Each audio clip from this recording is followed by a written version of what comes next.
Hello and welcome to ALL32. My name is Arabia, and here we talk all things football. Yesterday, Fanatics, there was 50% off using code ADVENT. So look in the description box below to see what deals Fanatics has. Shout out to Fanatics and to Lululemon for sending me some more gear. Make sure you check out the Lululemon and Fanatics collab. They have some really good merchandise. Holiday season is coming up, so purchase your items now so it's here in time for Christmas. We are joined today, of course, by our co-host Champ Bailey. How are you, Champ? I am great. How are you doing? Doing fantastic. Good to have you back after the break. And we are also joined by the one, the only, Clinton Portis. Thank you so much for joining us today. No problem. Thank you all for having me. Of course. Do you celebrate Thanksgiving or did you have like a nice fall break last week? Thanksgiving, my favorite holiday. Of course, I celebrate it. Stuff like a Mm. turkey right now. I'm still stuffed from Thanksgiving. So, You're not still eating leftovers, are you? That was my nah. next question. Hey, you know what? Mine only lasts till Saturday. After Saturday, I'm done. Like, cut it off, throw it away. I just start cleaning out the refrigerator, start cleaning it out. So, but to Saturday, Wednesday to Saturday is good. Wednesday is the best day. All right, all right. Wednesday definitely is the best day. I completely agree. I also had a good fall break. It was nice to kind of spend some time with family. I miss holidays sometimes doing this whole media thing, so it was nice being with the family. Moving on to our next segment, 1v1. The Commanders lost to the Broncos in overtime Sunday night 27-26. Now, our 1v1, Terry McLaurin was on the field, rare sighting this year due to injury. He finished the night with 7 receptions for 96 yards and a touchdown. Now, Terry McLaurin was targeted 8 times, while PS2, aka that man, Pat Surtain, was on him, and he caught 3 of those 8. One of those was a touchdown. Prior to that, PS2 had not allowed a single touchdown on his last 507 coverage snaps dating back to week 13 of 2024. So Terry McLaurin was waving his hand during the game. He was asking for the ball. He saw something he liked. And when I see Terry McLaurin waving to Marcus Mariota, I'm like, you better be careful because you got one of them ones lined up across from you. You got to see something you really like. And he either drew a penalty or something. But we'll start with you, Clinton Portis. What did you think about this 1v1 matchup between Terry McLaurin and PS2?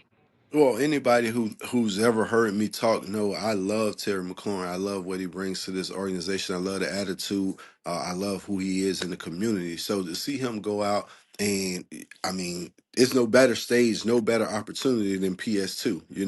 Surtain is definitely the top corner in the NFL. So you got prime time, and here's your opportunity. Like you said, it's been rare sightings, but now that he's on the field with the backup quarterback and you're calling out, hey man, you throw me this ball. I'm not worried about him. Like that shows you the confidence. That shows you what he brings to this team. And the season has been down because we haven't had him. And I think that distraction started in the offseason. They could have paid him, got it out the way, and avoided all of that distraction. That's where you Yep, come in with the injuries. That's where you come in with the yep. opportunities, the missed opportunities. And now you're like, oh, well, we made our statement. What statement did you make? You broke up a perfectly fine thing. You just came from the NFC Championship, and all of a sudden you created a distraction. And it lingered over because Five got hurt and McLaurin got hurt, Yep. and you've lost so many players within this. You knock on wood and you can't say, well, if injuries, you could have prepared these guys and had these guys where we didn't have the distraction. But Terry is one of my favorite players. I think he's a classy guy. He does it the right way. He's great in the community, and he's the type of guy that you want to marry your daughter. He's the type of guy that does everything right. You don't have a bad thing to say about it, especially being in that organization and watching him. Like, I love who he is as a person. I love his confidence, and I love what he brings to the table. Yeah, completely agree. What do you think, Champ?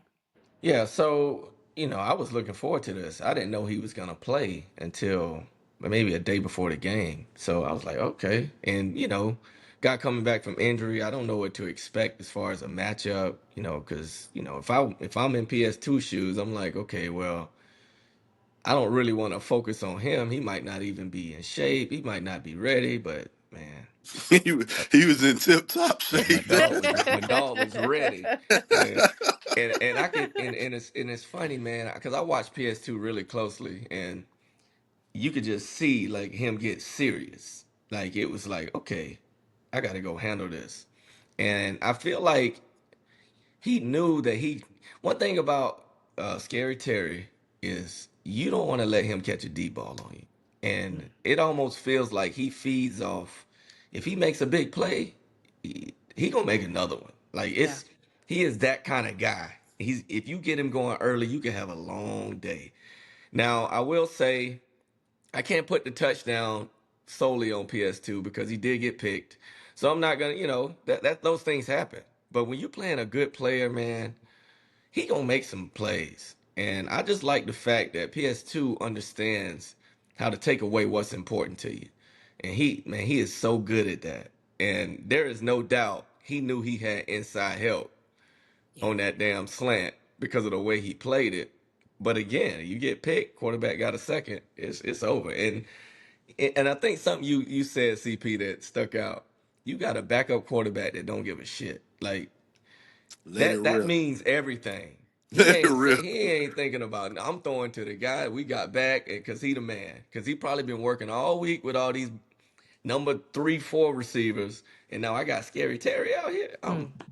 We going at anybody. I So had that I matchup had is dangerous for any I corner. had that luxury with Stevie B my rookie year. And he get in the huddle and say, CP, you think you could do this?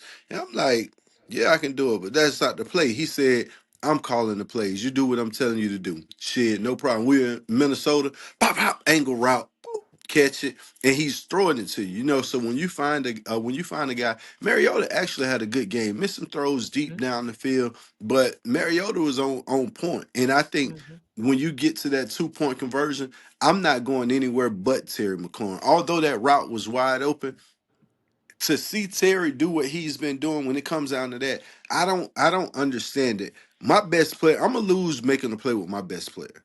Yeah, without a doubt. He gonna have every chance to help us win or fail. I don't care. Like he's gonna get the ball, and that's what I say about the Falcons all the time. Like it ain't no secret who your guys are. Give them the Right. ball. Like Mm-hmm. give them the ball. Boy, Bijan ain't touching the ball 25 plus times a game. You ain't coaching right. Like you need to be London got fired. 15, 10. I mean 12 to 15 targets. Easy, easy. Pitts got 5 to 8 targets, and Bijan got 25. Like, we're rolling with that. I'm not losing going to somebody else. I'm just not. And I don't understand this, like the new brand of football. I don't give a he's second and third for a reason, because he's unreliable and inconsistent at making these plays. I'm going That's to right. number one. That's who gets the money. That's who's going to show me he can carry this organization. Another question I had, and you're the perfect person to have. Everybody is walking down playing catch man. Like, as a corner, why why don't you get this control at the line of scrimmage instead of letting these guys have free releases? I have no idea. Because if you're gonna sit there and wait for him to get going, you might as well back up. And Like, you're using the mirror technique.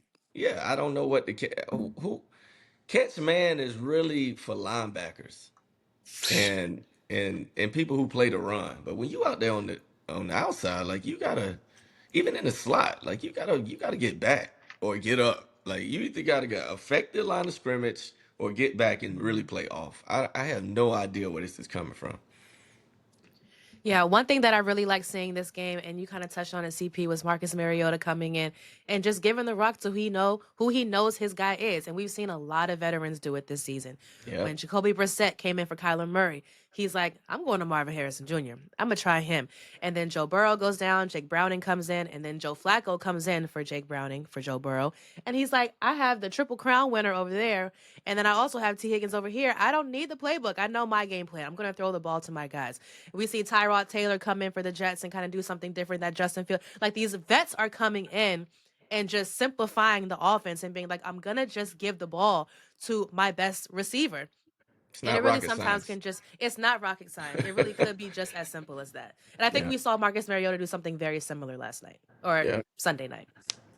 Yeah. Well, it was definitely a really good matchup. I enjoyed seeing it. I didn't know what to expect because it could really go either way with these two really dynamic players. But I think we got a good matchup.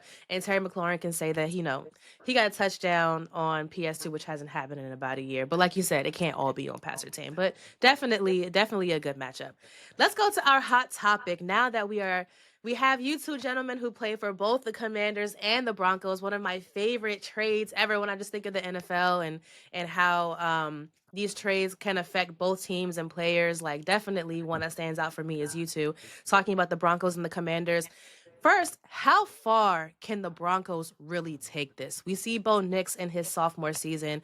We see Sean Payton kind of really taking him under his wing. I think he really likes Bo Nix and what he has there. This defense is very special at every level. How far can the Broncos go this season? We'll start with you, CP.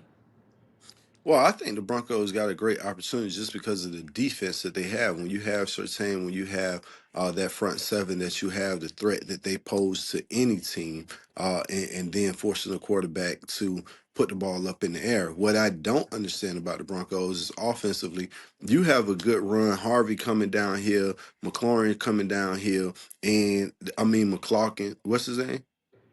Yeah. Yeah, McLaughlin or something like that. yeah, McLaughlin. yeah. Yeah. He comes downhill, and then the next play is empty. Like I don't understand that. It burns me up to see teams do it. If you have a successful run play and you're a play action team, like why do you go empty the next play? I think the Broncos had an opportunity to put this game away early in the fourth quarter. They were up three. You're running the ball, and then you kind of force yourself into bad situations. Second down on empty, third down, because you picked up nothing in the empty formation. Now third down, you're forced to throw. But when you come in and you're 1-2 with Harvey and your other guy, then you're moving the chain. So stay consistent. I think that's what I'm looking for in the Broncos to elevate them, because defensively they have it. Offensively, it's like if I was on defense, I would be frustrated. Like, bro, we could put this game away. Just run the ball. Yeah, Play action, hit these boys in the flat, and let's get out of here. But you're still trying to throw the ball downfield, and it's not to your best player. Like, why wouldn't you get Sutton? Sutton is another guy that I'm going to put in this same situation of forcing him 10 to 15 passes per game. Like, you're throwing to Ingram. I think Ingram had 3 or 4 drops in the first half, and you still trying to get him involved. I'm gonna die by my best players, my number ones, and that's just me. I don't really understand it. So I think that's the next step that the Broncos got to take. yeah. Yeah, I mean, and I Go agree. ahead, Go go ahead. ahead, champ. No, go No, ahead, no, champ. go. I'll go after. Okay, well said. Because that's what frustrates me watching them. It's almost like they overthink it, and they're wanting to be versatile, and they want to be multifaceted. Okay, we got this player, that player, everybody's a threat. But it really boils down, like Sutton is their bona fide number one. And they don't feed him like he is. And I feel like they need to get a little bit of that, because it, when you're running the ball effectively, especially a team like this with a young quarterback, you gotta lean on the run game. And until I see that happen consistently, I think it did hurt losing Dobbins a little bit, but you were running the ball well the other night. And like you say, you turn around and then they're empty. And now you're throwing the ball up to Franklin and it's overthrow, or it's so many mistakes that are avoidable, and you got to find ways to keep it third and 5 or less for your young quarterback. The more they can do that, they can beat anybody with that defense. And Yeah. I think one thing I do like is they've been battle tested all year. I think the most unfortunate game, I mean, they could be sitting here, what are they, 10-2? They could be 11-1 right now because of that damn game against the Colts, right? Think about that. Like, they won that game and then they lost it. So that's how good this team has been in close games, except that one unfortunate misstep. But I will say this, man, they're in a division that they can win handedly. And the AFC to me is a little bit down, excluding the Bills. Hmm. So it's the writing's on the wall that they can make those next steps. And I remember talking to Sean Payton in the off season, and he mentioned Super Bowl, and I'm looking around like, Okay, let me pay attention because I wasn't buying in at the time, right? Because you got a second year quarterback. I'm like, okay, I just know those second years could be hard, but the defense has gotten better. The O line looks good. I mean, everything is working out. Now I'm looking for now. One thing I do see on tape a lot is Bo Nix love to scramble to the right. I'm waiting on that team that just makes him go the other way. Yeah. Like, because now that puts him at risk to turn the ball over and to get blasted. So Hmm. I don't know who's gonna, figure that out, but he scrambles to the right lot and makes a lot of plays. And there's the defense coordinators are smart. So somebody's gonna figure it out and start making him go the other way. And that's when things are gonna get rough. And I just hope they got an answer for it. And the answer really is run the ball. Yeah, I think both of you had great points. What I was gonna say is I think we see Sean Payton and Joe Lombardi do things very similar to what John Harbaugh and Todd Monken do in these postseason situations where they try to outsmart the defense and they try to Hmm. overthink it to the point where it's like, if you are good at the run, stick with it.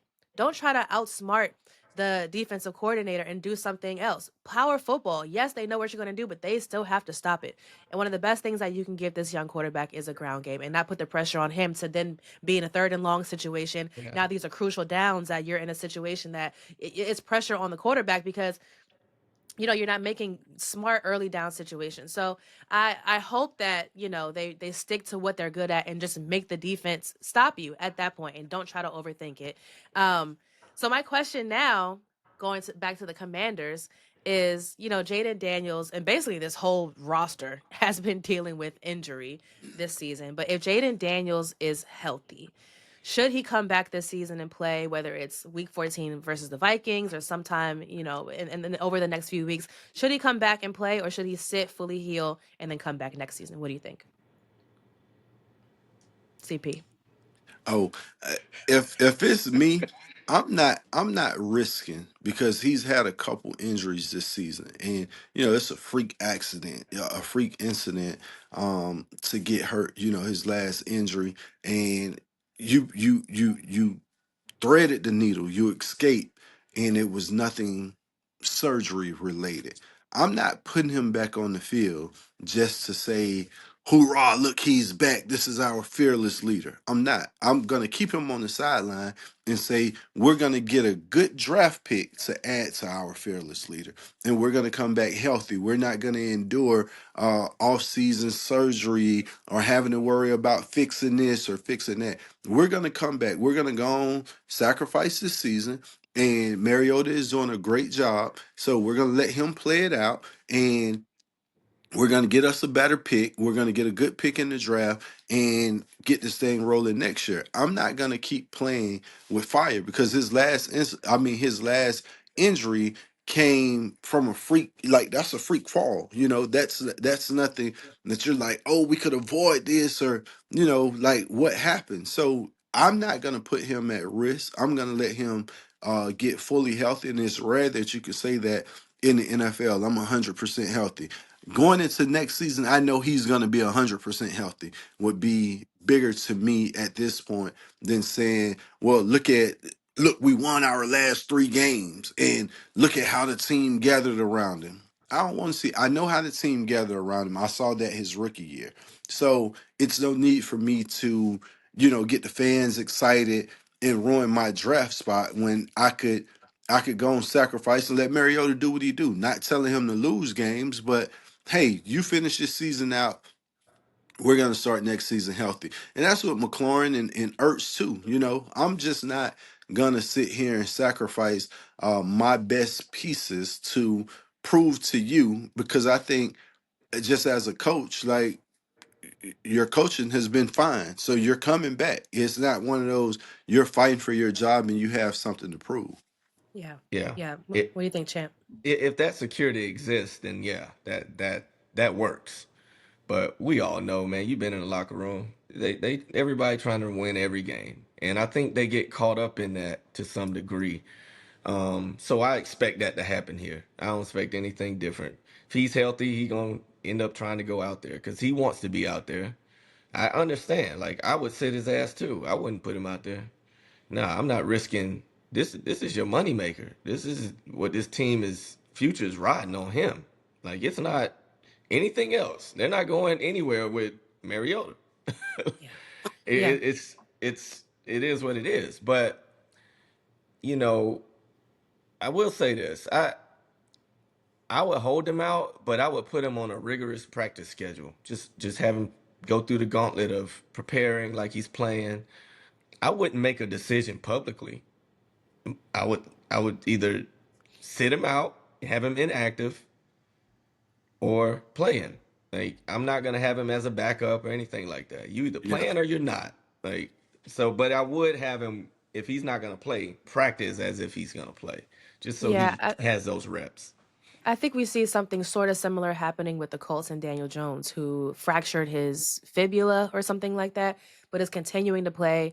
The difference between the Colts and the Commanders is that I think the Colts feel like they have a window and they have to take advantage of this window with Daniel Jones. Commanders are not necessarily playing for anything. So you put your franchise quarterback out Yeah. there to what, be a What's the 6-win point? team Yeah. potentially, maybe? What are we fighting for? What are we trying to gain here? And like you said, not to purposely tank, but like from a front office standpoint, you can be more forward thinking with your franchise quarterback and look, let's see where we fall in the draft with our backup quarterback, see if we can get some better picks.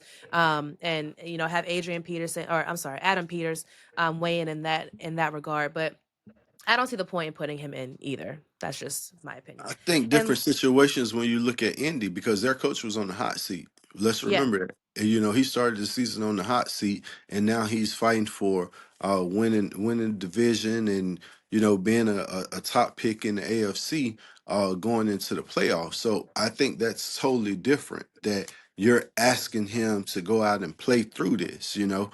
Compared to us, like we're not going to win the division. Like what are we fighting for? It's just to say hey, we didn't lose 5 games in a row. So Yeah. yeah. I think total different situations.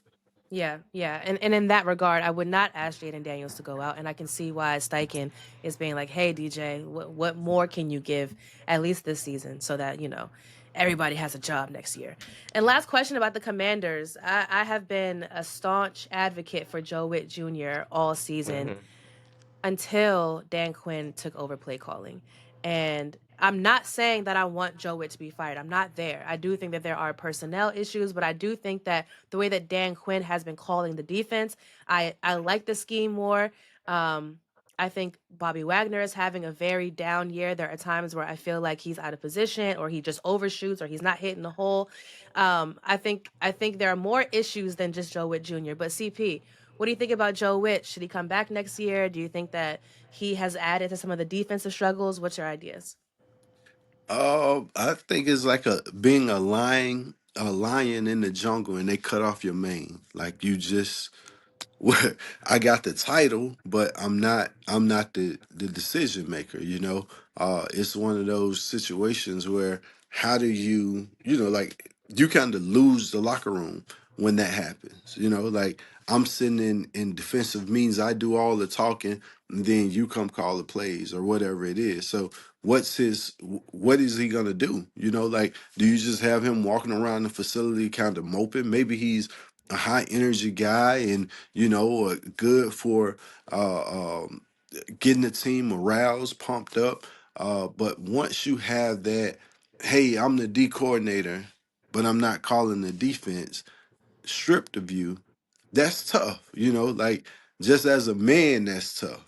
So, um, but Coach Quinn, I mean, that's his specialty. He's from that side of the ball, so I could see it working. And then you talk about D line. If you don't have if your D line isn't Thank you. performing, like it's nothing going right. Last year, you make this run because your defense, your front seven. All of a sudden, this year you don't have that front seven. Things change, and you expect to get more with less, and that's impossible. Yeah. So you really need to address and bring in some pass rushers, get some more beef up front. You had Allen and Payne, now you just got Payne. So it's one of those situations as a defense, you got to scout. Hey, look at all the stuff that we lost, the injuries, the people we're missing. And you asked me to come out and perform under these situations, and I kind of voiced that at the beginning of the season, hey man, I don't have my personnel. Like we're letting a lot of guys go that I'm counting on, you know. So um, even if you look at the young boy in LA, you know, I think he's having a great season. He had a tough week last week, but you had him as a first round pick. He couldn't perform. He goes out to LA and it's like, oh man, like we need him back. So this is one of those situations. It's tough as a defensive coordinator to have that play calling strip. So where do you go from here? CP, before you go, are you talking about Emmanuel Forbes? Yeah, Forbes. Yeah. Oh man, I think that maybe that's a conversation for another day. But go ahead, champ. What do you You think? don't think Forbes last week he got cooked, but Forbes had been performing well in that Ram scheme, and you're seeing him walk down with confidence. You're seeing him guard the best receiver. You're seeing him take people away. And if you look at us, do you say Forbes in his performance or what we're giving? I think that Forbes has had probably his best season in the NFL to date. And I think a lot of it has to do with the Rams scheme and how he fits in over there. Again, Cam Curl, another commander who went over there from Washington, performing extremely well. Probably the best tackler in the NFL is Cam Curl. Very underrated. Um, I'm just saying, from my point of view, I would much rather I would bring Cam Curl back a million times, but Emmanuel Forbes, I wish him the best, and I hope he continues to So thrive this now, year. now, now, quick. What's the difference between LA and DC? That front four. Mm-hmm. In That's it. LA, I can sit, I'm jumping everything. If you beat me deep. You got to. Because anything short, I've already jumped. Because I know that pass rush and that scheme is going to get to the quarterback. So he got to get the ball out of his hand. So in in DC, I'm covering for 15 seconds. They snapped the Yeah. ball early because they knew we weren't going to get any pressure. So they're snapping the ball with 15 seconds left on the play clock and running around to make a play. So, you know, I think that's a huge difference. But Cam Curl, we definitely need back. Yeah, Champ. A lot. We've spoken, Champ, about complementary football and how the defensive line really Yeah. complements the secondary and back and forth. But what are your thoughts about Joe Whitt and just this whole situation? Okay, so yeah, CP said it, man. Look, you gotta have talent, man, and it starts up front. My best years, I had some of the best D linemen in front of me. It's really that simple. It's not about Joe Whitt, and according to his situation, let's be clear. He's been with Dan Quinn the past 6 years. Like this is Dan Quinn's defense. Joe Whitt has always been a pass game specialist. You know, he's a new coordinator. This is new to him. So he's always been under the control of Dan Quinn. This is his defense. So to me, I don't feel like it's the same situation as if, let's just say, somebody you know, Ray Rhodes comes in and Mike takes the play calling from Ray Rhodes. Ray Barvin That's not having different. That's it. totally I gotta different. go. Shanahan didn't raise him. Dan Quinn practically gave Joe Whitt his opportunity. So if Joe Whitt gets fired, that reflects bad on Dan Quinn. So he has to kind of keep him close. This is his guy. Like I'm sure he leans on him heavily for the game planning. But when it comes down to calling those plays in real time, that's a whole different animal. Like you got your experience, and Dan Quinn probably saw something. Like, okay, he's not. This is not the third down we talked about. This is not the call. And when you start making those mistakes or things aren't going right, they always got to start at the top. I mean, every coach always has to make these decisions when things aren't going as planned. So part of him falling on this sword too, but at the same time, now he wants to take the heat. Let's get it off Joe Whitt. No, he's not the problem. This is my defense. That I feel like that's the dynamics we dealing with here. And Joe Whitt is just kind of falling back into his place, not as ego bruised as a seasoned D coordinator like a Ray Rhodes, right? So I don't think it's as big as everybody want to make it. Bottom line is, man, they don't have talent up front. They need some talent up front. Period. That'll solve all problems.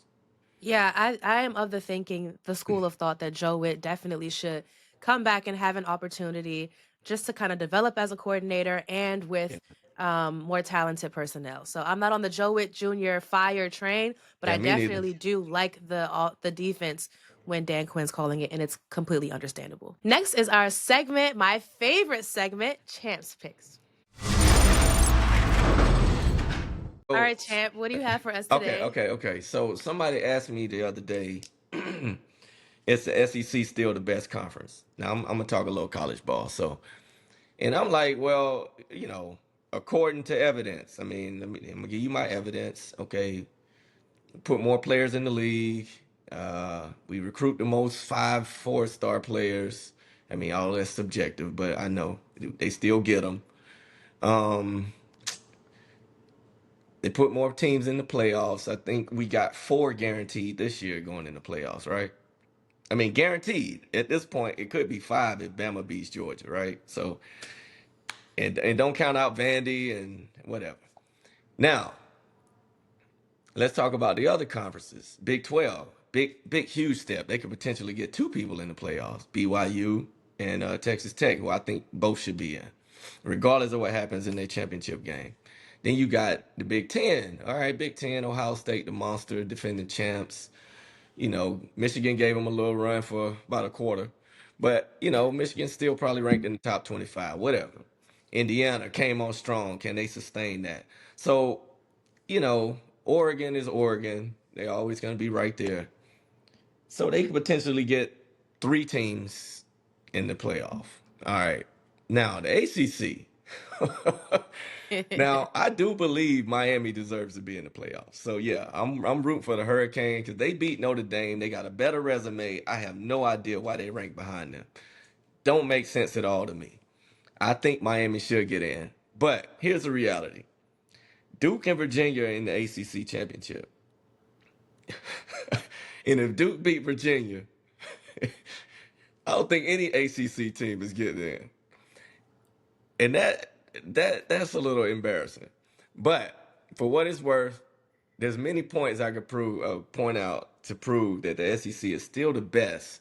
I covered the Big 12 this year, so I got some good insight on how they're emerging for that number 2 spot, but they ain't ready yet. But right now, it's the SEC, Big 10, Big 12, and the ACC. And the ACC used to be right there fighting for number 2. They just sliding on down. So CP, help me out, man. I'm gonna let you close it with what you think about Miami and the rest of the ACC. Well, I think when Miami is involved, college football is better. That's Yeah, just as a Definitely. I whole. agree. I agree with that. You spoke of the SEC and the draft picks. All those draft picks came from Georgia and Alabama. LSU. Everybody else, these players aren't panning out. You're getting them to where they want to be because of the name or the school that they're coming from. Once they get to the league, they disappear. And I would go back to the one team that excelled like they took it up a notch after college. They went here compared to college, they're here and they go down. When I think of the Reggie Bush was bigger than life in college. So he didn't excel. If you think of Saquon Barkley, you look at Saquon coming out of Penn State, he was bigger than life. Like he's this, he's that. He's giving us those moments, but he didn't get bigger, in the NFL. The one school that always climbed was University of Miami because we didn't have that. You couldn't go and have that season like you're just the man and you're everything in college football because you had a young lion, a young tiger, behind you. So when we got to the NFL, it was like we elevated. You can look at Frank Willis, myself, Edge. It was always somebody else, and we just say, nah, that's us. I think that's missing in college football because everyone goes to UGA, everyone goes to Ohio State. No one wants to knock them off. So that mentality is missing. Everyone is friends now. I wasn't friends. You know who I talked to after the game? I said this. I got an opportunity to coach this year. After the game, I was kind of lost. Like, who am I going to talk to? Like, you can go shake hands, but when you're standing in the circle, like, I don't know these. I don't know these people. You know what I mean? So who am Hmm. I going to talk to? It reminded me of in the NFL. I only talk to, hey, after the game over, I'm only going to talk to guys. You know, if one of my teammates on the sideline, cool, or somebody that I know that I played with. I'm not just going out here to stand in the middle of the field and hold hands for prayer. Like I'm down with the prayer, but I'm not just going out here to mingle, you know. So when you look at it, the SEC is kind of overshadowed because Georgia, Alabama, LSU putting all of these players in. You look at guys from Ole Miss. Once they get into, the defensive guys from Ole Miss, they vanish. Mississippi State, they vanish. Those guys disappear once they get to the league. For me, I think college football is so much better when Miami is relevant and included, even for Notre Dame. Like, who stand out at Notre Dame in the league right now? You're getting them. I think Love is going to be a great addition to a team. But over the last 3 years, like what kid they got drafted from Notre Dame outside of being an old lineman or a tight end, you like, oh man, look at what he's doing. But then you look at the University of Miami, you know, whoever makes it to the league, they kind of, Ken Ward having a tough year this year, but that's expected. You went to the team with the first pick in the draft. Yeah, You're that's you're gonna understood. eventually That's turn it that comes with the around, you know? territory. Yeah. So this is one of those, the college football landscape, I think, is so lopsided, even, SEC, ACC, the weight that's put on it. I'm just looking for good players. Like, be fair in this. You got 12 teams, and I know you're trying to say, hey man, if this team deserves it. I think I seen North Texas or Tulane. Do I want them in the college football playoffs over Miami and Notre Dame? Do they deserve it? Cool. But do I want them in? Like, is their fan base, is their opportunity, they play in the first game and then it's over with? Like, which one of them gonna really push me through, and I see them lined up against Ohio State and I'm thinking they got a chance to upset Ohio State. So I just think the best 12 teams should get this opportunity. And Miami was in control of their own destiny, and they allowed this. So I can't be mad at CFP if they don't make it. It's like, Yeah, you go to SMU, you lose to Louisville, and you got an argument. We beat Notre Dame. Yeah, but you lost to SMU. You lost to Louisville. yeah, Like, you laid the egg. So it's one of those. The landscape is due to money. Anybody can be beat any week. If you're not on point. So it's gonna be exciting to see. yeah, Yeah, yeah. it I sounds get. very much Yeah, like a quantity over quality situation. Champ, you're saying that a absolutely. lot of people in the SEC make it, and they send a lot. It's a pipeline from the SEC to the NFL. But CP, it sounds like you're like maybe not as many, but the quality of these picks and the quality of these athletes just kind of like increases over time. And I can see both sides. Did you want to Yeah. close out this before we go to College Corner? Oh no, no, he made some great points, and I think for Miami, my only issue with them and Notre Dame is they beat Notre Dame, and they got the same record. I mean, to me, it's always a head to head. I don't care who you lost to. Now if they had a third loss and they beat Notre Dame, then we not having this conversation. So it's one of those things, man. I just hate it for them because Notre Dame, they don't even play a tough schedule. So to me, I mean, they lost to Texas A&M, and Miami. So all the ranked teams beat their ass. So it's just one of those things, man. They always get the upper hand somehow. But They they're need to get Notre Dame. They're yeah, Notre Dame. yeah, Oh. yeah. I don't know what that means. I don't even know what that means. Like, what does that even mean? I love Coach Freeman though. Great guy. Nobody knows what it means, but it's provocative. Just keep going. Yeah. This is definitely always my favorite segment, Champ. Thank you so much. Champ's Pick is every single episode my favorite segment. You always give great topics. That segues us perfectly into our next topic, College Corner.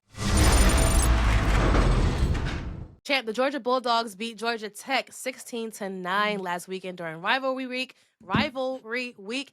Next up is Alabama this Saturday at 4 p.m. Eastern Time. Champ, what's going on with those Georgia Well, we took care of business, but it's it's really the first game for our quarterback Gunnar Stockton where I'm like, damn, he sure look average or below average. But we ran the ball so well. I don't really lose a lot of sleep over it. I look at it as okay, this is a little wake up call. Let's go correct these mistakes, get back to it. But our defense has been balling. Like the last few weeks, I mean, we haven't given up a touchdown the past 2 weeks, although the offensive competition ain't the best in the country. It's still hard to do, keep people out of the end zone. So I give them a lot of credit for that. They turn the ball over more. So the unfortunate thing is we got to go to the SEC championship, and it shouldn't be unfortunate. My thing is we lost our quarterback in this game, who's now Miami's quarterback, but we lost our quarterback in this game last year. I mean, now it's a potential another loss on our record. So it's a lot of risk involved. Plus, from where we sit, we are in a good spot right now in the top four. Get the first round bye. We lose this, we might get a home game. So a lot of bittersweet moments, but I tell you what, regardless of what happens, we're in the playoffs, so everything good over here. Absolutely. And we will definitely be rooting for you. CP, did you want to talk Delaware State? Did you want to talk Miami Hurricanes? Did you want to I want participate in College Quarter? I want to talk how I wish Georgia wouldn't have lost Carson Beck in that championship game. I, I, I wish Ah. I wish they could have kept him. Uh, No, actually, I think for us to get Carson Beck from UGA, for him to come in and fill in big shoes behind Cam Ward, just giving us that spark. I think last week was probably the best I've seen him play. Like he's come hmm to that realization, like I'm gonna take what they give me. I don't have to force it. I have playmakers around me, and just get these guys the ball and let them get off. He So the best in the uh, country when he do that. but it's the When he mindset does of that. I gotta prove to you I can do this or I can make this throw. You can't go into games with that mindset. Just take what you give. If this man is wide open, take it. Because he's gonna make a play. Like trust you, trust the people around you. For me, talking Dale State would be great because we kind of let a situation we should have been in the Celebration Bowl, preparing for the Celebration Bowl, and we're not. Right. I'm here on doing an interview with you all instead because we let the situation slip away. So for these teams that have that, put it away. Don't leave it into college football hands. Don't leave it into the metrics or somebody else. Like you got an opportunity to go out and handle business, handle it. That's it. Yeah. It's that Yeah. simple. Go out and handle the business. Let's not, oh man, if this happens and we need this to happen, you go handle it. You go take care of it and don't live with regret. Don't sit back and say, oh man, we should have done this different. We had a chance to do this and maybe we should have thought about this. Go out and handle the business. Get it done by all means. If it's ugly, like you just said, 16-9, it's not the way you want to win because it's not what you're used to. End of the day, it's a W, and Damn that's all right. you need. Figure out how to get that W. It could have been 16-15. I don't. Oh man, I'm sad. We didn't blow them out. We won, and it's that simple. As long as you stack W's and eat them like Jameis say, eat them W's. Damn right. However you they know, come, baby. yeah. No matter how they come, you just want the W. Yeah, great show, guys. Thank you so much, CP, for joining us, champ. It's a pleasure as always. I'll see you next week. Join us tomorrow. Coach George is back, and we are hitting the whiteboard. Y'all know the NFL don't let us show actual plays, but we're going to do X's and O's. We are getting in the trenches with Coach George. Come on over, learn some things about the offensive line, the defensive line. We're getting on the X's and O's on the whiteboard, and we're going to be talking about Lane Kiffin tomorrow, with Coach George in Oh College man. Corner. And we're also talking about Colorado football. That's all the time that we have for today. I'll see you tomorrow. Thanks again, CP. All right, no problem. Appreciate you all Good having to me. see you, bro. All Hey, right, champ. See you likewise, bro. next week. Thanks for watching. Don't forget to like, subscribe, and share.